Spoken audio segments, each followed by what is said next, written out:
Y'all know what's going on. It's time for another episode of Doing Time with Joe. I'm your host, Joe Baker, and welcome to the show, y'all. Look, when you become a part of an organization, right, you undoubtedly going to make friends with people that you don't know. Most of the times, people that are not from the same area that you're from, they don't have the same belief system. They don't have the same attitudes about different things. They're different. But that's part of it. You know what I'm saying? When you become a part of an organization, you learn about different people from different places and all this and that, right? But here's the thing. It's not all good.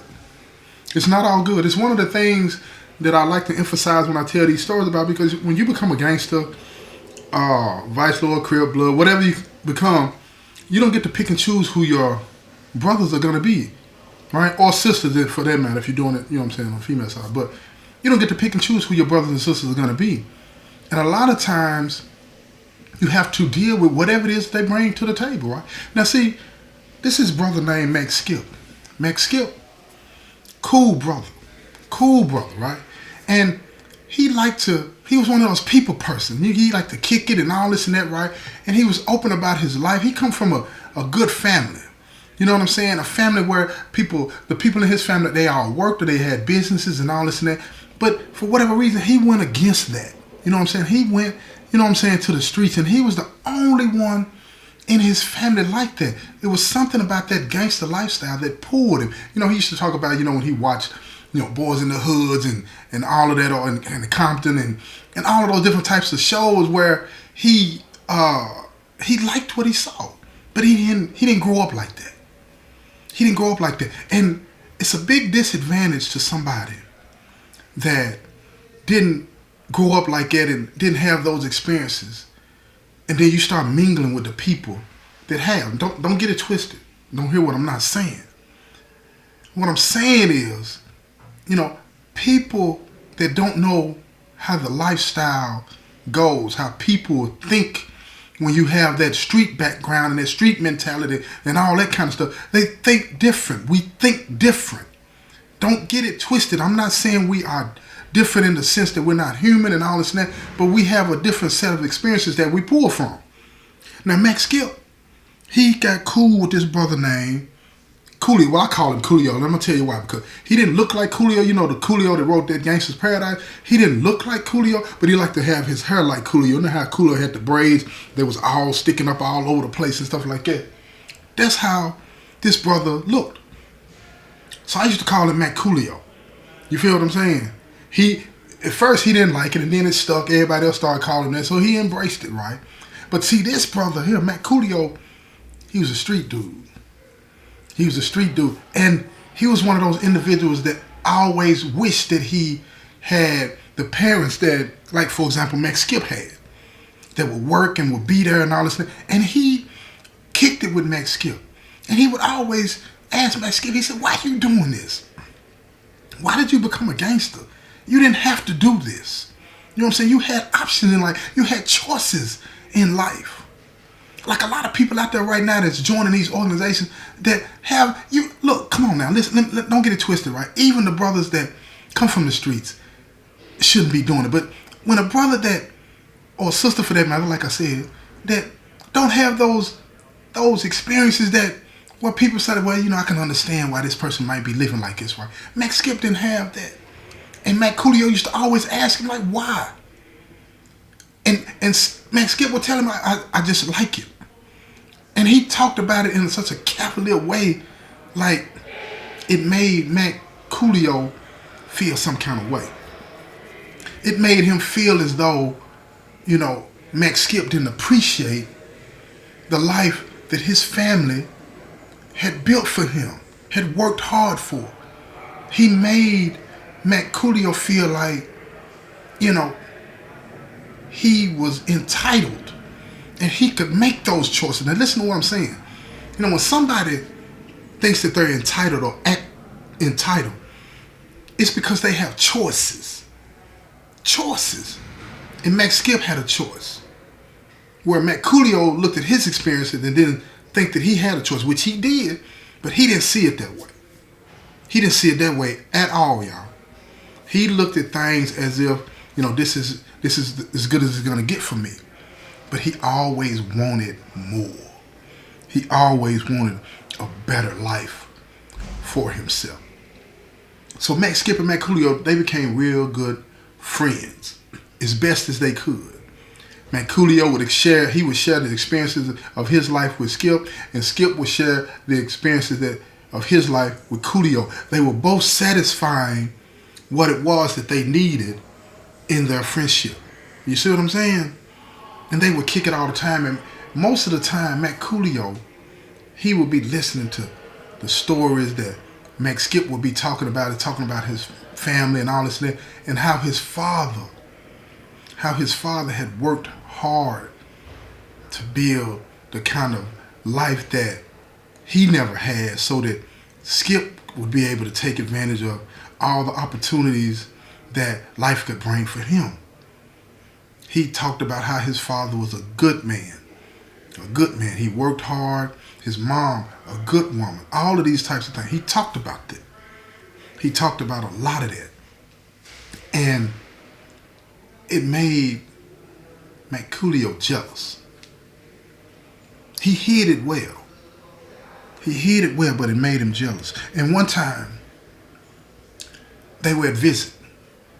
And Mac Coolio was able to go to visit, and his girl came to see him, and they were up there kicking and whatnot. So Mac Skip, he brought his parents over to meet Mac Coolio, and Mac Coolio was on his best behavior when he met them. He felt as though he was out of place when he met them, because he was like, he didn't know how to act.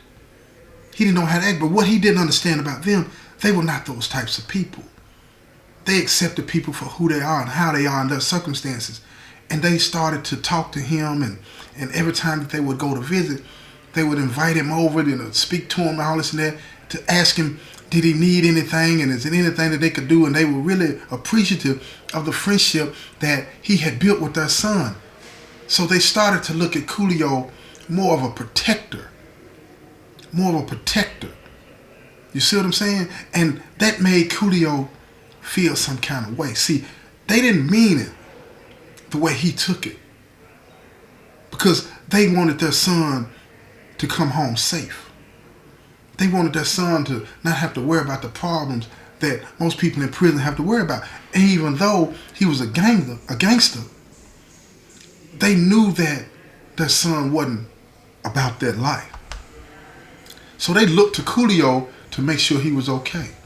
So yeah, they would ask him, did he need anything? They had money to burn. So yeah, they would ask him, is there anything that they can do to help him out? Because again, they had the resources to do those types of things. So it wasn't like they were taking advantage of him. They wanted to help him because he was helping them. But again, coming from the streets, he saw it as though he was being paid to look out for their son. So he did it. And even though he benefited from it financially, he started to develop a resentment towards Skip, because he looked at Skip now as a responsibility versus a brother. And he felt as though if he didn't do what they were expecting him to do, that they wouldn't send him money when he needed, buy packages when they go about Skip a package and all this and that, right? He felt like he had to do it. But they never said that. That's how his mind was working. See what I'm saying? Because he had these built-in resentments towards people like that, even though he wanted to be just like them. So now, when Skip would get in trouble, he would chastise him, not like a brother, but more like a parent.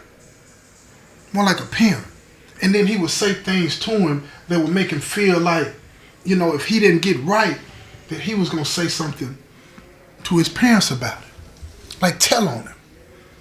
He didn't like it when Mac Skip would want to buy some weed and they smoke it because his parents had told Coolio, make sure he don't be doing things that could cause him trouble, to lose his visits or to go to the hole and all this and that. It became a job for Mac Coolio.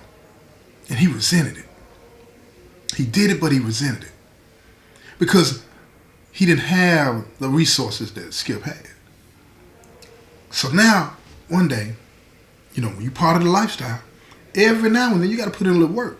I put in a little work now. So here's the thing. You know, people in the organization get chosen to do certain things based on the skill sets that they have. You got brothers that's good talkers. You got brothers that's good fighters. You feel what I'm saying? But a situation had occurred on the compound where the fam needed somebody to go put in a little work. You know what I'm saying? And Skip, nobody had ever seen him fight. Nobody knew, right? And this situation wasn't a situation where they wanted somebody that they had the one that was going to take care of the business. They wanted this particular situation to be dealt with in a way that it would send a message to the rest of the compound, right? So here's the thing. When it came time for them to pick somebody to go put in work, Skip volunteered. Max Skip said, I'll do it. And that's one thing that I've learned in life. Look here. Keep your hand down and don't be volunteering for stuff unless you know all the facts, all the details. You understand what I'm saying? Period, point blank. And if you don't know all the facts, shut up. Keep your hand down. But see, Skip was anxious to show everybody that he was that dude, mainly Coolio. He wanted Matt Coolio to understand, I can hold my own. I don't need a babysitter. He wanted the folks to know that he was about that life. But see, everybody had their suspicions. And in that, Coolio was one of them. And he said, look, he told the brother that was there, he said, look, I'm going to go with him. We're going to take care of this together.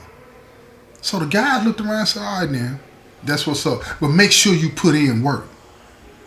Don't be playing no games when you step to dude, because dude is about that. He ain't playing with nobody, right? And he part of the op too, so it has to be done right. It has to be done right. Plus, the main reason they wanted to get at this dude is because he used to be one of the guys, but he flipped. He flipped, y'all. He flipped. And man, when you flip like that, and I'm going to have to tell y'all some stories about that, but not today. But when you flip like that, that pisses people off because now they feel like, you know, you're going to go tell their secrets and all this and that. Some real old FBI type stuff. You know what I'm saying? Tell what secrets? Everybody know what it's like to be a gangster and all these other kinds of things. So what secrets are you going to be trying to go tell? You know what I'm saying? But anyway, that was the business. So here we go. So Max Skip and Matt Coolio, they go put in work. They go put in work. Now when they step to dude tell him, he said, look, man, I ain't got nothing to do with y'all no more. Let's leave this alone and so on and so forth. Right? Because see, dude also understands that the opposition that he had just become a part of, he understood that some of them were questioning him too. So he got to put on. He's got to put on. See, that's the part that a lot of people don't understand about things when you flip and go from one organization, criminal organization, to another. You got a lot of people in the organization that you're going to that are questioning you, so they want to see you put on, right? Especially if it's against the organization that you just left. Because people look at you and they doubt that you committed. You a flip-flopper. And see, people don't want to deal with that. So you got to go extra hard.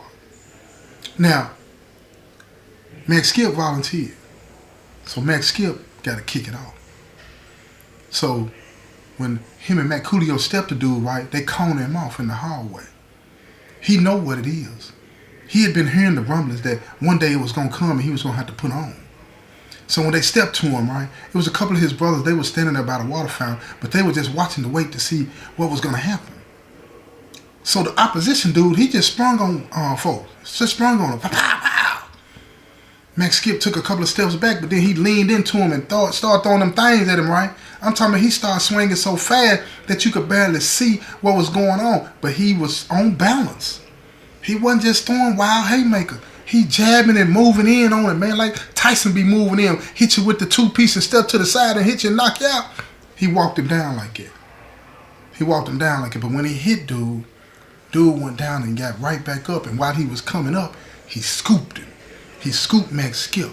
And when he scooped him, they ran. It was like a couple of restroom stalls, right?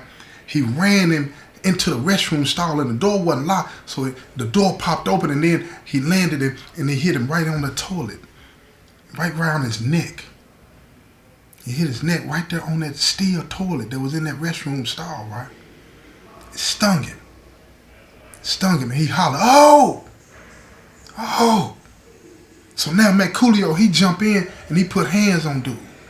Put hands on him, get him up off of him. But Mac Skip, he laying beside the toilet on the floor in the stall. He can't move. Now he get the hooping and hollering, talking, "But I can't feel my legs." So now Mac Coolio looking at him like, "What?" He's spooked, he's scared, he nervous. And he started to think about Mac Skip's parents. He started thinking about his parents. So now he's like, "Hey, bro, you gotta get up. You gotta get up." So, for whatever reason, Mac Coolio, he put his hand behind Mac Skip's neck, right there on the neck, behind the head. And he started massaging it. And then when he massaged his neck, all of a sudden, Mac Skip said, I could feel him. And he started crying because he was relieved. And like a fool, not knowing, Coolio grabbed him and pulled him up, and he was limping off. It was like he didn't have all the senses in his leg, but he was able to walk. And they limped off, and they went to class, and they sat in the classroom and just sit there, right? Now, Mac Skip got his head down on the desk. He hurting because he hit his neck and head pretty hard when he got dumped. But Mac Coolio keep telling him, "Man, you're going to be all right. You're going to be all right." And Mac Skip kept saying, "Man, I think I need to go to the clinic." And he said, "Bro, you can't go to the clinic." See, that's another thing, too, in here, y'all. When you get into these altercations with the ops or anybody, when it's gang related, man, the brothers don't want you going to the clinic, because you go to the clinic, those nurses, they're going to ask what happened. They need to know what happened so they'll know how to treat you. What happened and where are you hurting? That's what they ask. Now, wanting to know what happened is not part of the treatment, but that's what they ask you. You feel me? So they can write all of this down. This injury occurred like this. You see what I'm saying? And when they do that, you already know who's coming. Police is already there waiting. Just like if you go to the hospital on the street and for a gunshot wound or anything like that, police coming. But see, in here, the police is sitting already in the clinic. That's a post. They just sit there and waiting on anybody to come in so they can figure out what's going on, because, this is prison. So he telling Mac Skip, "Bro, you can't go." But see, this big old knot developed on his neck, right near his spine, and it was hurting. It was hurting. And every now and then, he would feel a numbness, in his limbs. And it scared him. Scared him beyond anything that he could imagine. So he told Mac Coolie, he said, "Man, look, man, I gotta go. I don't know what this is, man. It's scaring me." So Mac Coolio, against his better judgment, when it comes to the business, he tell him, he said, "Look, I'm gonna go up here with you." But he said, "Man, don't tell him, man, what happened. Just tell him you slipped and fell." And that's a common excuse in here. Tell the police we slipped and fell. And a lot of times they'll accept that, but they know it's a lie. They know it's a lie. They'll try to press you later on after you get your treatment, or they'll try to lock you up in pending investigation to find out what's going on. But he didn't have any bruises on his face or anything like that. It was just on the back of his neck. So he gets up there and he tells them what happened, that he slipped and fell. And they see this knot on his neck, and they start to examine it. They say, "Well, we got to get some x-rays." So they get some x-rays, and they tell them to go on back to the unit. And when the x-rays get red, because they got to send them x-rays out most of the time. So when the x-rays get red, they'll call him back. And they kept asking him, "Do you feel any numbness? Are you straight? This is that." And he felt all of that. It was coming and going. And it was scary to him. So one of the nurses told him, like, "Look, let's go back to the unit. We're going to put you on AVO." And AVO means you ain't got to go to work or nothing. You can stay in the unit and relax. And they told him, "Look, we're going to put you in the bed, on bed rest. You just relax until we know what this is. This could be really serious, or it could be nothing." So they put him on bed rest and he got the AVO. Now look, it's more to this. And if you want to know, you're going to have to come back to the next episode, right? There's been another episode of Doing Time with Joe. I'm your host, Joe Baker. And I say peace, y'all. I'm getting so tired.